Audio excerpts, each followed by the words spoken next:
Hello everyone, स्वागत है आप सभी का मेरे यूट्यूब चैनल स्टडी वर्ल्ड 55 के आज के इस वीडियो में। आई होप आप लोग बहुत अच्छे होंगे।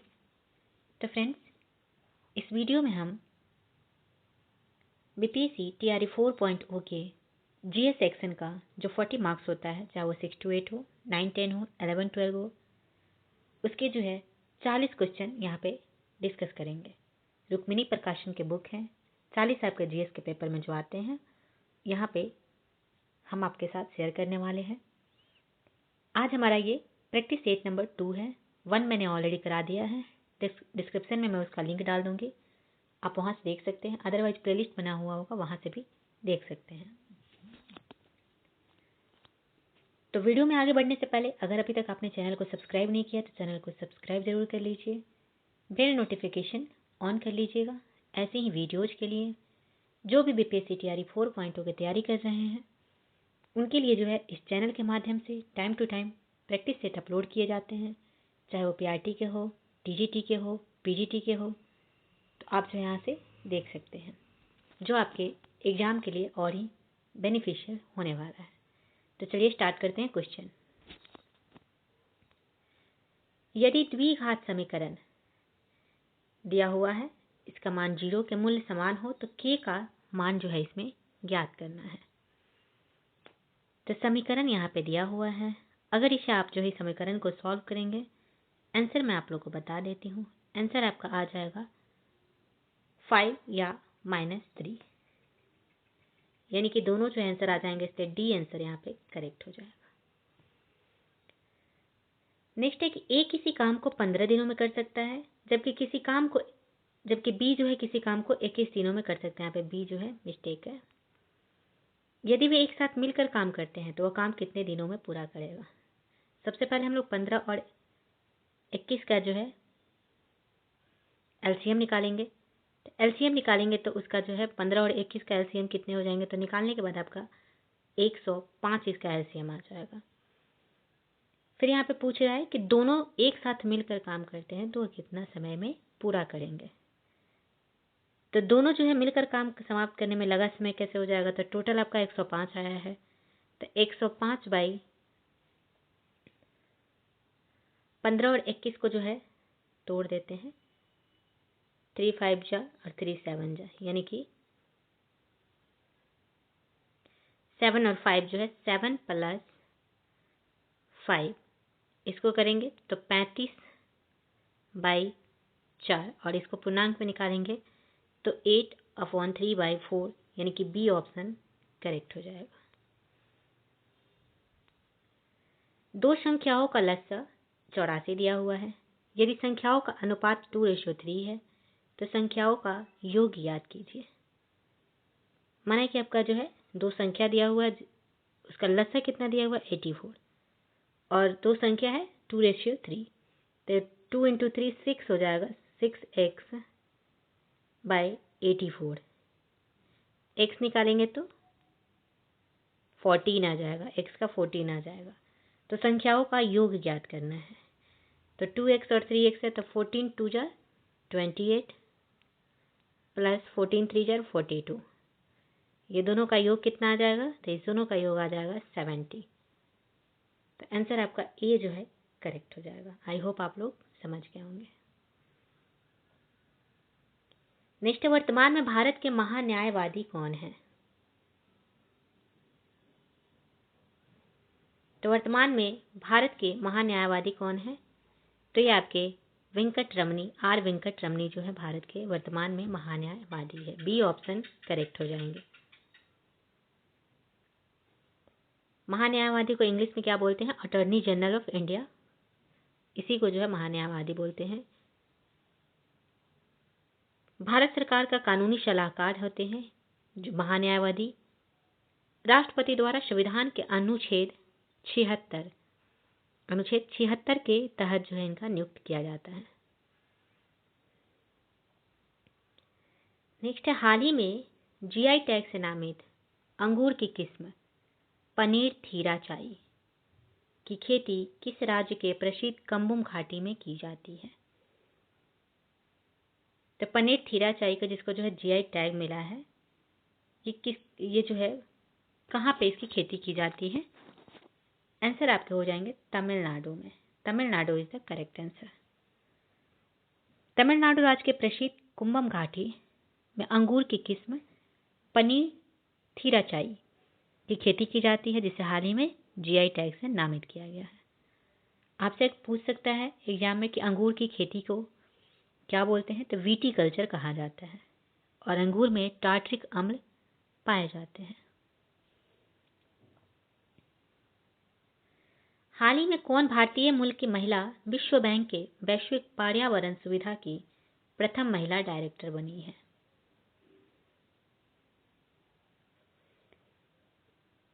तो भारतीय मूल की महिला गीता बत्रा जो है विश्व बैंक के वैश्विक पर्यावरण सुविधा यानी कि GEF की प्रथम महिला डायरेक्टर बनी है। कौन बनी है? Geeta Batra. C option correct हो जाएंगे। अक्षता मूर्ति की अगर बात करें तो अक्षता मूर्ति मंगल ग्रह पर रोवर संचालित करने वाली पहली भारतीय महिला नागरिक बनी है, डॉक्टर अक्षता कृष्ण मूर्ति। गीता गोपीनाथ कौन है? तो गीता गोपीनाथ आपके जो है अंतर्राष्ट्रीय मुद्रा कोष यानी कि IMF की पहली महिला मुख्य अर्थशास्त्री बनी है गीता गोपीनाथ। ये सारे तथ्य आप लोग ध्यान में रखिएगा, इसमें से आपसे जो है कुछ भी पूछा जा सकता है। नाउ नेक्स्ट क्वेश्चन आते हैं। लोकसभा चुनाव 2024 कितने चरण में आयोजित की गई थी? तो ये आपके 7 चरणों में आयोजन हुई थी। हाल ही में पेरू देश की पहली महिला राष्ट्रपति कौन बनी है? तो पेरू देश की पहली महिला राष्ट्रपति कौन बनी है? तो डीना बोलुआर्ट। ए ऑप्शन करेक्ट हो जाएगा। पेरू की राजधानी अगर आपसे पूछते तो कहाँ है? तो लीमा है। पेरू की राजधानी हो जाएगी लीमा। इसकी मुद्रा की बात करें, पेरू की मुद्रा क्या होती है? तो नियो शोल जो है ये इसकी पेरू की मुद्रा होती है। ये सारे तथ्य आप लोग ध्यान में रखिएगा। तो आंसर क्या हो जाएगा? ए डीना बोलुआर्ट। रियाना बरनावी की अगर बात करें तो ये आपके जो है रियाना बरनावी सऊदी अरबिया की पहली महिला अंतरिक्ष यात्री बनी है। आयशा मलिक की अगर बात करें तो आयशा मलिक आपकी पाकिस्तान की पहली महिला मुख्य न्यायाधीश बनी है आयशा मलिक। ये सारे फैक्ट याद रखेंगे। नेक्स्ट है दक्षिण भारत की पहली औद्योगिक गलियारा परियोजना की आधारशिला प्रधानमंत्री नरेंद्र मोदी द्वारा कहाँ रखी गई है? तो दक्षिण भारत की पहली जो है औद्योगिक गलियारा परियोजना के उद्घाटन आधारशिला आपके तुमकुरु औद्योगिक क्षेत्र जो कि कर्नाटक में है रखी गई है। ए ऑप्शन करेक्ट हो जाएगा। नाउ नेक्स्ट क्वेश्चन है, हाल ही में स्तन कैंसर की पहचान और निवारण हेतु सवेरा नामक कार्यक्रम किस राज्य सरकार द्वारा शुरू किया गया है? कौन सा कार्यक्रम? सवेरा नामक।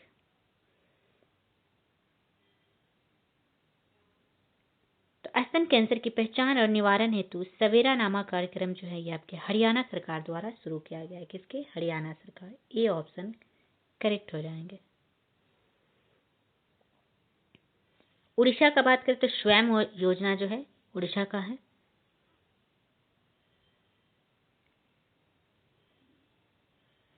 तो आंसर आपके हरियाणा सरकार हो जाएंगे। नाउ नेक्स्ट, हाल ही में गुजरात के वडोदरा स्थित भारत का पहला राष्ट्रीय रेल और परिवहन संस्थान का नाम बदलकर नया क्या रखा गया है? तो गुजरात के वडोदरा स्थित भारत का पहला राष्ट्रीय रेल और परिवहन संस्थान का नाम बदलकर गति शक्ति विश्वविद्यालय कर दिया गया है। क्या कर दिया गया है? गति शक्ति विश्वविद्यालय। ए ऑप्शन यहाँ पे आपका करेक्ट हो जाएगा।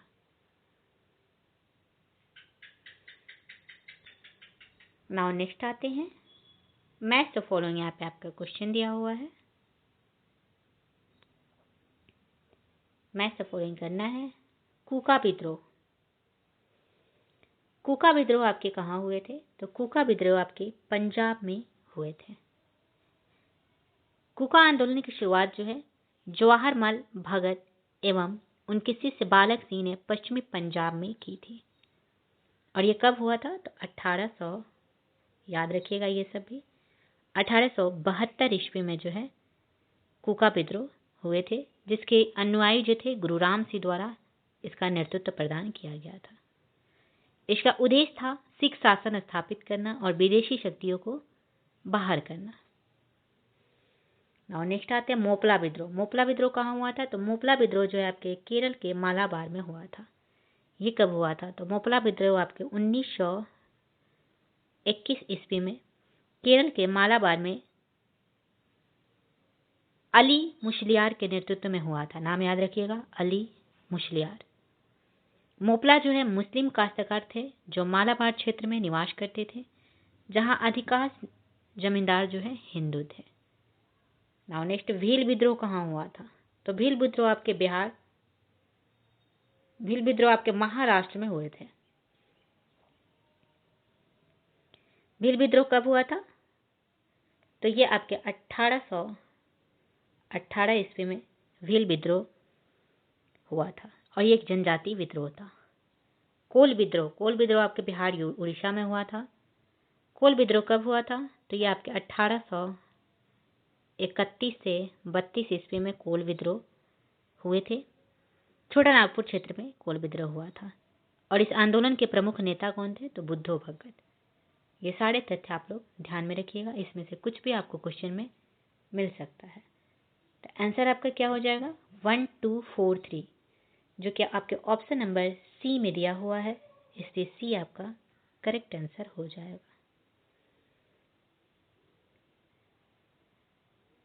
नेक्स्ट है, निम्नलिखित में से कौन सा कथन गलत है? यहाँ पे पूछा गया है, रॉन्ग यहाँ पे बताना है। तो सुभाष चंद्र बोस स्वराज की मांग की घोषणा करने वाले पहले नेता थे। ये कथन आपका जो है यहाँ पे गलत दिया हुआ है।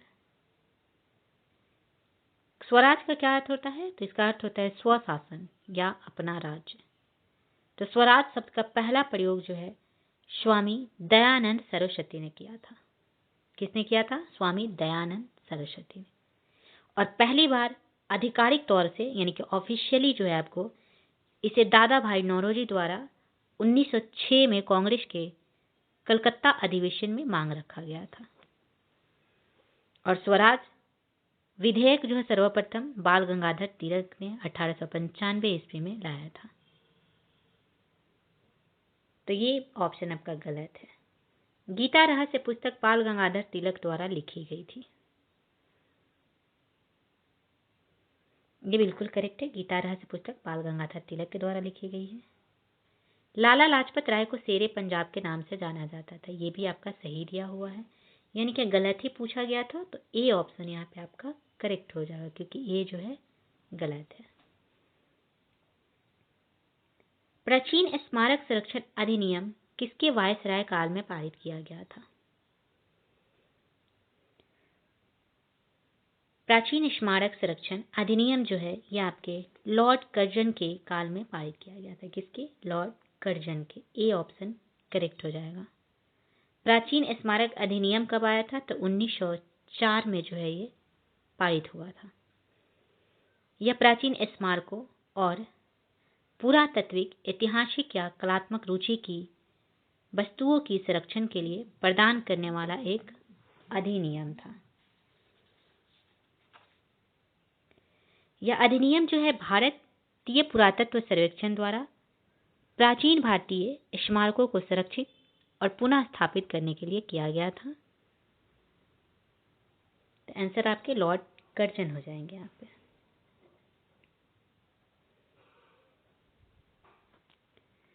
नाउ नेक्स्ट क्वेश्चन आते हैं।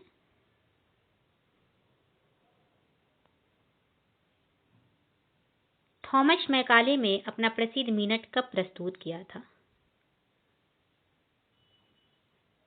तो थॉमस मैकाले ने अपना प्रसिद्ध मिनट 2 फरवरी 1835 को प्रस्तुत किया था। कब किया था? 2 फरवरी 1835 को। बी ऑप्शन करेक्ट हो जाएंगे। लॉर्ड विलियम बेंटिक द्वारा अंग्रेजी शिक्षा अधिनियम के साथ मिनट ऑन इंडियन एजुकेशन या मैकाले मिनट 1835 में प्रस्तुत किया गया। थॉमस मैकाले जो है वर्ष 1834 में भारत आया था तथा उसे गवर्नर जनरल की कार्यकारी परिषद के प्रथम विधि सदस्य के तौर पर नियुक्त किया गया था। उसकी नियुक्ति जो है सार्वजनिक शिक्षा समिति के अध्यक्ष पद पर की गई थी, जिसका कार्य प्राच्यवादी तथा पाश्चात्यवादी विवाद पर मध्यस्थता करना था। थॉमस मैकाले ने अधोगामी निष्पंदन का सिद्धांत यानी कि डाउनवर्ड फिल्ट्रेशन थ्योरी भी दिया था, ये भी याद रखिएगा आप लोग। भारत में अंग्रेजी शिक्षा के जनक लॉर्ड मैकाले को ही बोला जाता है। आंसर आपके 2 फरवरी 1835 हो जाएंगे। 1883-84 का एल्बर्ट बिल किससे संबंधित था?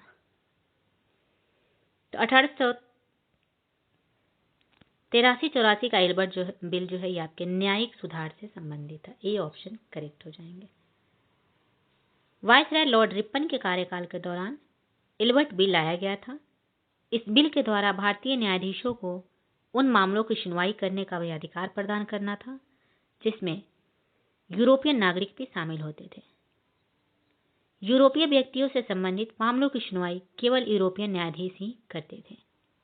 यही कारण था कि संपूर्ण यूरोपीय समुदाय ने इस बिल का विरोध में श्वेत आंदोलन शुरू कर दिया था। तो ये किससे संबंधित था? न्यायिक सुधार से। यूरोपीय लोगों ने इस आधार पर बिल का जो है विरोध किया कि न्यायालय का कोई भी भारतीय सदस्य यूरोपीय अपराधियों के मामलों की सुनवाई करने के लिए उपयुक्त नहीं है। इसे ही एल्बर्ट बिल विवाद कहा जाता है। इस बिल के अत्यधिक विरोध के चलते इसमें संशोधन किया गया कि भारतीय जज भी जो है अंग्रेज का मुकदमा सुना सकते हैं जूरी व्यवस्था के अंतर्गत, जिसमें अनिवार्य रूप से अंग्रेज जज भी होंगे। 1857 के विद्रोह के बारे में कौन सा कथन सही दिया हुआ है? यहाँ पे बोला गया है। तो 1857 के विद्रोह को सभी रियासतों का समर्थन प्राप्त था।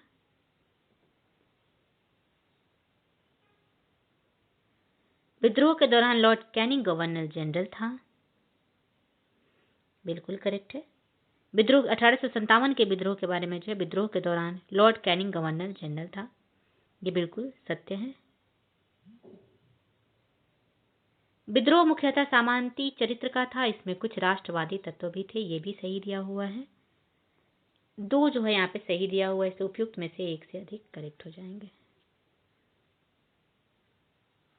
1857 जो सैनिक विद्रोह कहाँ से शुरुआत हुई थी ये भी पूछ सकते हैं आपसे। तो मेरठ से 10 मई 1857 को शुरुआत हुई थी।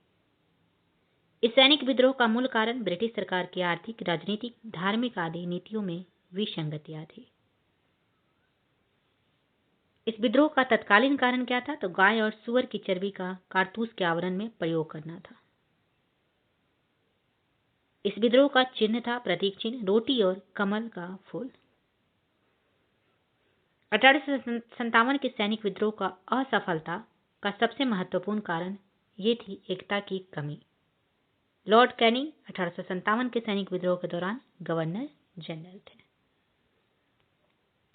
ऑपरेशन पोलो क्या है?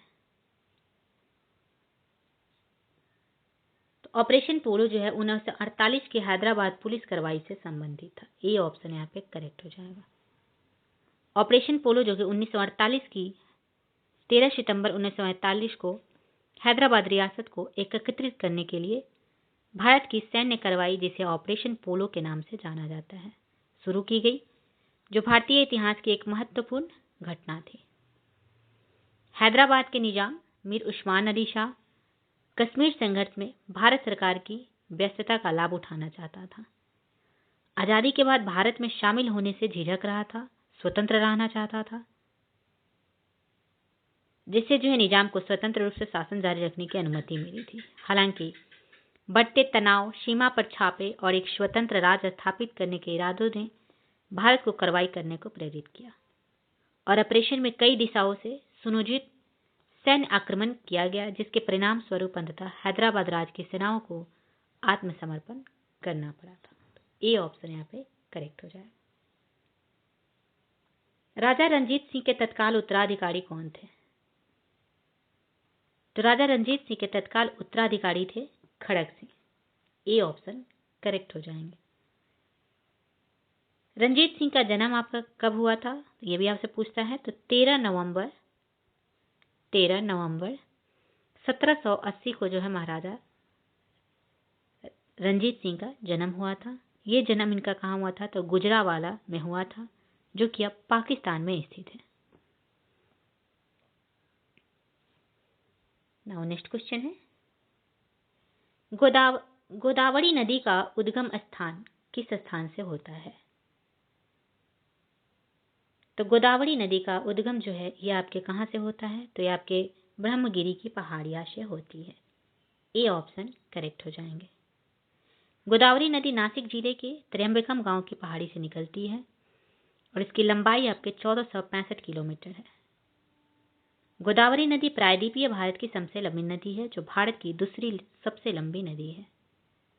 गोदावरी नदी को वृद्ध गंगा या दक्षिणी गंगा भी कहा जाता है। इसकी सहायक नदियाँ आप लोग जरूर याद रखिएगा गोदावरी नदी की।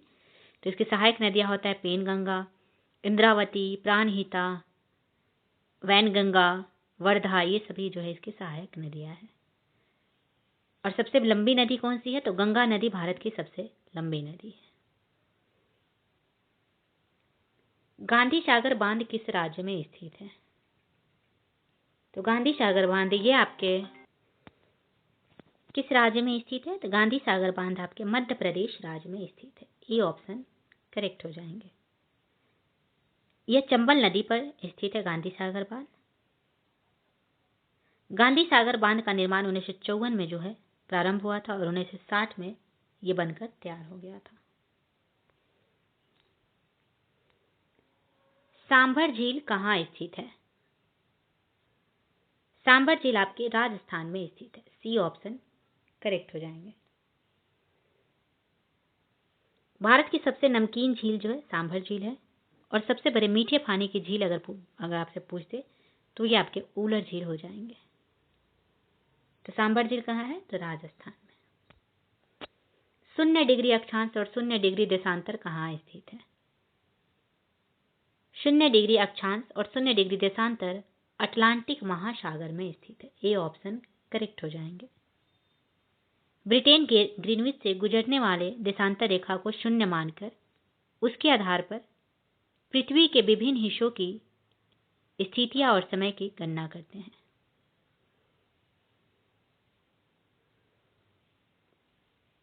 अठारह ईस्वी में वाशिंगटन में एक बैठक हुई जिसमें ग्रीनविच को 0 डिग्री देशांतर रेखा मानने पर सहमति बनी थी। नेक्स्ट है आपका कि कोरोमंडल तट निम्नलिखित में किन 2 राज्यों की गृहभूमि है? तो कोरोमंडल तट ये आपके तमिलनाडु और आंध्र प्रदेश का क्षेत्र है। सी ऑप्शन करेक्ट हो जाएंगे। कोरोमंडल तट भारतीय उपमहाद्वीप का दक्षिण पूर्वी तट क्षेत्र है। यह पूर्वी घाट, हिंद महासागर और बंगाल की खाड़ी के बीच स्थित है। मालाबार तट का अगर पूछते तो केरल राज्य में है। पश्चिमी घाट और अरब सागर के बीच जो है भारतीय प्रायद्वीपीय के बीच पश्चिम घाट के समानांतर एक संकीर्ण तटवर्ती क्षेत्र है।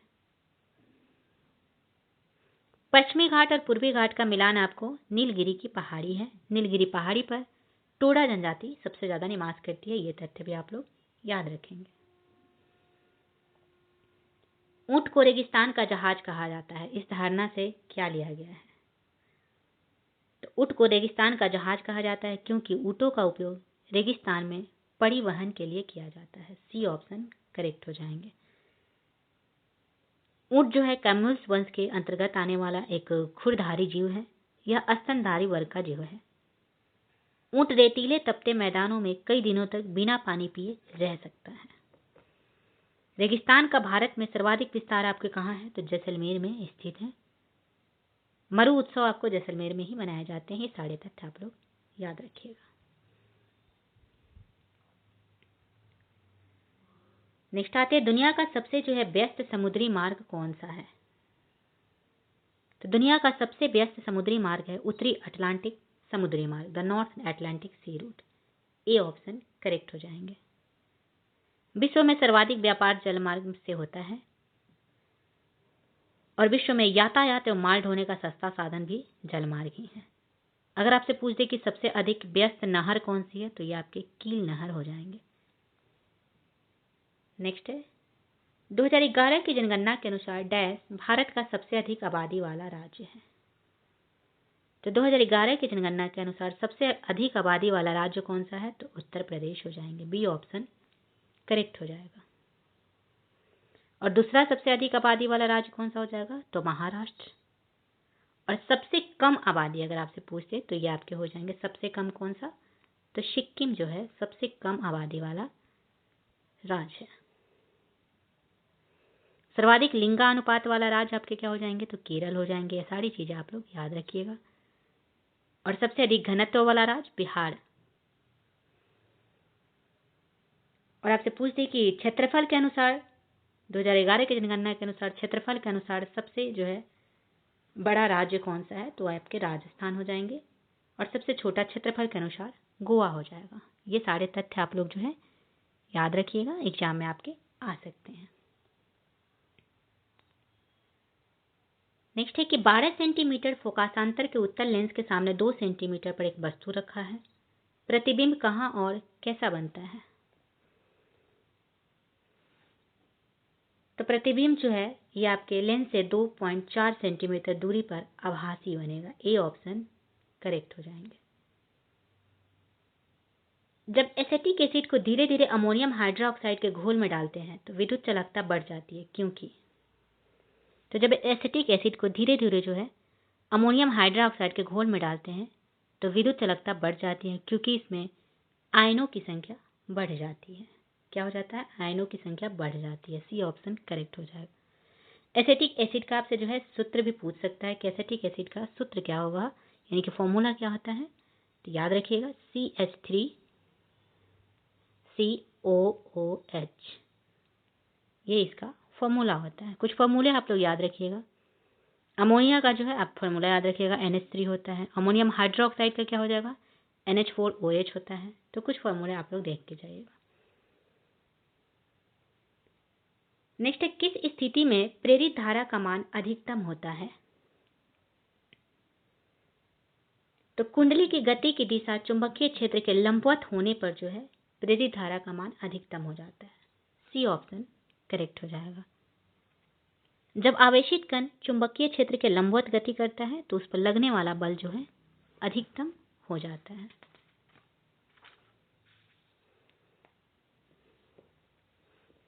नेक्स्ट है जब कविता कॉपर सल्फेट का जलीय विलयन लेती है और उसमें एल्युमिनियम के कुछ दाने मिलाती है तो विलयन का रंग बदल जाता है। यह जो है डैश के निर्माण के कारण होता है।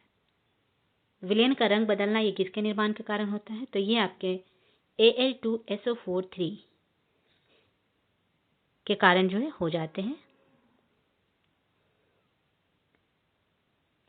जब कविता जो है कॉपर सल्फेट का जलीय विलयन लेती है तो उसमें एल्युमिनियम के कुछ दाने मिलाती है तो विलयन का रंग आपको Al2SO4 के जो है रूप में विस्थापित हो जाती है। आंसर आपके जो है एल्युमिनियम सल्फेट यहाँ पे जो है आपके करेक्ट आंसर हो जाएगा। बी ऑप्शन सही हो जाएंगे। नीचे दिए गए विभिन्न बिंदु प्रजनन स्वास्थ्य की जानकारी देते हैं, गलत विकल्प का चयन करना है। तो प्रजनन प्रक्रियाओं और अंगों का ज्ञान है, बिल्कुल करेक्ट है। अजन्मे बच्चे के लिंग का निर्धारण गलत है। सुरक्षित एवं प्रभावी परिवार नियोजन विधियां बिल्कुल सही है। तो यहाँ पे गलत ही पूछा गया था, तो बी ऑप्शन आपका जो है करेक्ट हो जाएगा। अजन्मे बच्चे के लिंग का निर्धारण, प्रजनन, स्वास्थ्य की जानकारी देते हैं, ये सब जो है गलत कथन है।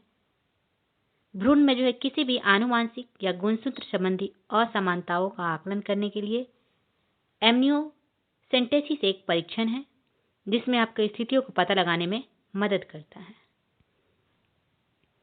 निम्न में से कौन सा कथन गलत है, यहाँ पे पूछा गया है। तो प्रत्येक वृक्क में बड़ी संख्या में न्यूरॉन नामक निस्यंदन इकाइयां मौजूद होती है जो एक साथ बंधी हुई होती है। यही आपका गलत दिया हुआ है कि क्योंकि प्रत्येक वृक्क में बड़ी संख्या में न्यूरॉन नहीं बल्कि नेफ्रॉन नामक जो है क्या, तो नेफ्रॉन नामक निस्यंदन इकाइयां मौजूद होती है जो एक साथ बंधी हुई होती है। तो ये आपका गलत दिया हुआ है। मानव उत्सर्जन तंत्र में एक वृक्क युग्म, एक मित्रवाहिनी युग्म, एक मूत्राशय और एक मूत्र मार्ग होता है। बिल्कुल करेक्ट है। सामान्यतः एक स्वस्थ वयस्क के वृक्कों में आरंभिक निस्यंद लगभग 180 लीटर प्रतिदिन होता है। ये भी सही दिया हुआ है, तो गलत ही पूछा गया था, तो ए ऑप्शन यहाँ पे आपका करेक्ट हो जाएगा। नाउ नेक्स्ट आते हैं, शरीर के इनमें से किस अंग में उपास्थि ऊतक यानी कार्टिलेज टिश्यू जो है मौजूद नहीं होता है? कौन से अंग में जो है कार्टिलेज टिश्यू मौजूद नहीं होता है? आंसर आपके हो जाएंगे वृक्क। किडनी में जो है कार्टिलेज टिश्यू मौजूद नहीं होते हैं। सी ऑप्शन करेक्ट हो जाएगा। उपास्थि जो है एक प्रकार का संयोजी ऊतक है। यह कोलेजन के घने फाइबर नेटवर्क से बना होता है। नेक्स्ट है, निम्नलिखित को आहार श्रृंखला के अनुसार व्यवस्थित करना है। तो सबसे पहले आपके क्या आ जाएंगे? तो सबसे पहले आपके आ जाएंगे धान, फिर टिड्डी, फिर मेढक, फिर सांप, फिर गरुड़, यानी कि सी ऑप्शन आपका करेक्ट हो जाएगा। तो ये रहे आपके 40 जो है जीके जीएस के क्वेश्चन, जो कि आपके एग्जाम में चाहे वो 6 to 8 हो, 9 to 10 हो, 11 to 12 में कॉमन पेपर आते हैं 40 मार्क्स के। तो आई होप आप लोग को वीडियो पसंद आया होगा। इसका जो है आज का ये सेकंड प्रैक्टिस सेट है। फर्स्ट प्रैक्टिस सेट मैंने ऑलरेडी करा दिया है, डिस्क्रिप्शन में उसका लिंक दे दूंगी, आप लोग वहाँ से देख सकते हैं। और ऐसी वीडियोज़ के लिए चैनल को सब्सक्राइब जरूर कीजिएगा, और वीडियो पसंद आए तो लाइक कमेंट जरूर कीजिएगा। चलिए मिलते हैं नेक्स्ट वीडियो में। Thank you very much.